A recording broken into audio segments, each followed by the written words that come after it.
So the other day, I got a comment saying you've gone from questioning his story to loving it off.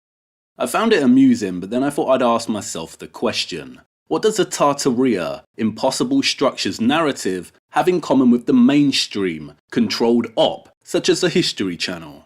Well, what I found is quite revealing. I'd like to show you a couple of clips. Bear in mind, by the way, that the History Channel is actually owned by the Walt Disney Company. All these clips are from their series, Ancient Aliens. Hampi, India. Here lie the ancient ruins of Vijayanagara, believed to have been constructed between the 14th and 16th centuries AD. At its center stands the Vitala Temple Complex, a masterpiece of Indian architecture and the largest and most revered temple in the city. Vitala Temple was built with the mind of creating a celestial palace here on earth. With that in mind, the king assembled the architects and great engineers and then great craftsmen to create this wonderful building that can also have a wonderful sound that will please God. Attached directly to the temple is what is called the Ranga Mandapa, or the stage pavilion. Here there are many pillars, some reaching to a height of nearly 12 feet. There's a series of what are called compound pillars, where you have a central pillar surrounded on all sides with smaller colonnettes. These colonnettes are famous because when they're struck, they emit beautiful and haunting sounds. According to the local guides at the temple, the 56 pillars are individually tuned to one of the 7 notes of the Sarigama, an ancient Sanskrit musical scale dating back thousands of years that is still predominant in Hindi music today. Certain groups of these pillars have been crafted to represent the tonal vibrations of the scale for different instruments. Some being crafted to represent woodwinds, some being crafted to represent percussion instruments, etc. So from the off, we see that both Ancient Aliens and Tartaria are heavily invested in focusing on the mysterious, musical elements of old architecture. Get this though, keep listening.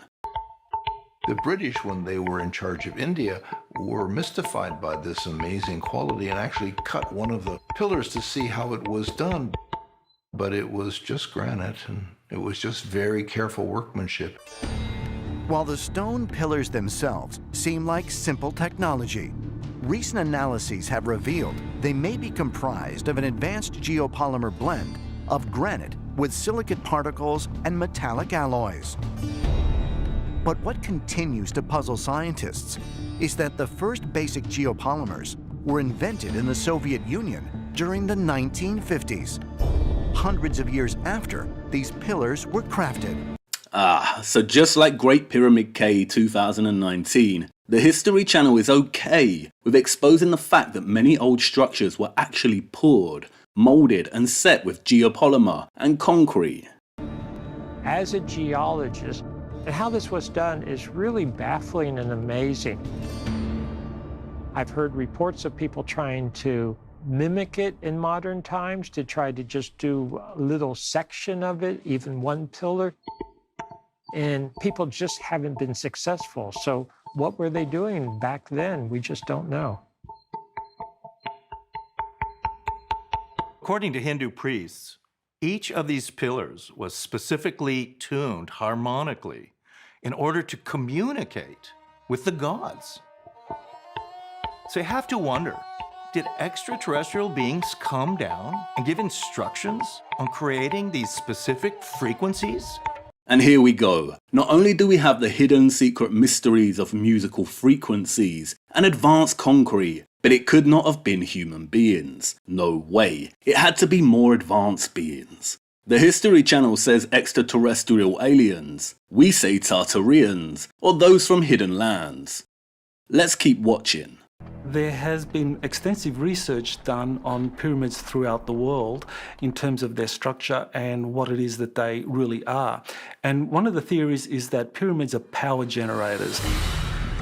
And so if you have these pyramids strategically placed around the world generating this charge, it's possible to create a general standing wave around the world that is basically a wireless transmission of energy.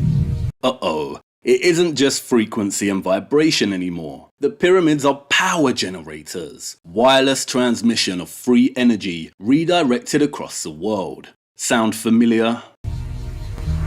It's been theorized that ancient ships, extraterrestrials, Tartarians, and those with high technology could use this interconnected wireless energy system to navigate around the planet. And it makes sense that if there was some kind of worldwide pyramid power grid like this, power grid across the world. And they too are obsessed with Antarctica. that Antarctica would have pyramids as well. And if they are actually man-made structures, how is such a thing even possible in a place that has been buried beneath the ice for over 12 million years? According to ancient astronaut theorists, Or Tartaria advocates, Antarctica may not have been a frozen continent for as long as mainstream scientists suggest. And they say proof can be found by examining a 500-year-old map depicting the continent without any ice. Huh, so they also use the same methodology of looking at those old Renaissance maps created by the likes of Mercator and Co. to develop their hypothesis. Yeah, so this is about 4 meters. All right, here's the far corner here. Using the dimensions and the density of one of the basalt stone blocks, Dr. Burton calculates its weight. 250, 2 meters 50. All right, so based on the measurements, you're looking at a weight of about 54 tons. 54 tons then. So 50 tons, give or take. And you have 1, 2, 3, 4 of those monoliths essentially stacked on top of each other at a height of 40 feet. So Gus, what is then the oral history of moving this stone on the island? Well, according to the legends, the stones were flown up here. Rocks were brought from the north and they were flown up here. For generations, the people of Pompeii have told the story that Non Madol was constructed by strange visitors through a process of levitation. According to oral histories, the stones flew to the Non Madol area. How did they fly there, we don't know. The two brothers who started Namadol, according to Pohnpei legend, were foreigners. They were not from here, so we don't know where they were from. According to legend, the twin sorcerers who created Non Madol were of giant proportions. Levitating stones again, put up at the hands of gigantic advanced beings. Much like the legends of Easter Island, where it is said that giants magically floated the stone Moai statues into place. Guys, Tartaria, or the impossible structures hypothesis, is literally ancient aliens in a new coat of paint. They both focus on advanced free cosmic energy and frequency and vibration. Both emphasize that these structures are impossible. Both replace humans with advanced beings. All we've done is trade their silly globe with a flat plane, replace the word alien with Tartarian, and inserted a reset hypothesis to make it more relatable, which, by the way, is not correct. As I have come to learn, these cities are not empty. The reason we see no people in a handful of photographs and whitewashed skies is due to the long exposure times. And you can see that here. Look, ghostly people not caught on camera properly because of long exposure.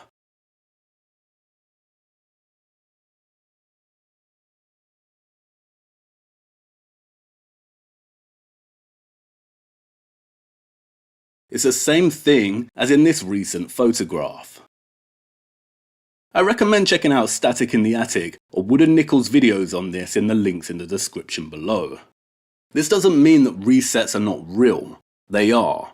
But I cannot find evidence of one occurring in the 19th century on a grand scale. The last grand reset that I can find was at the end of the Middle Ages, and it has direct parallels with what's happening today.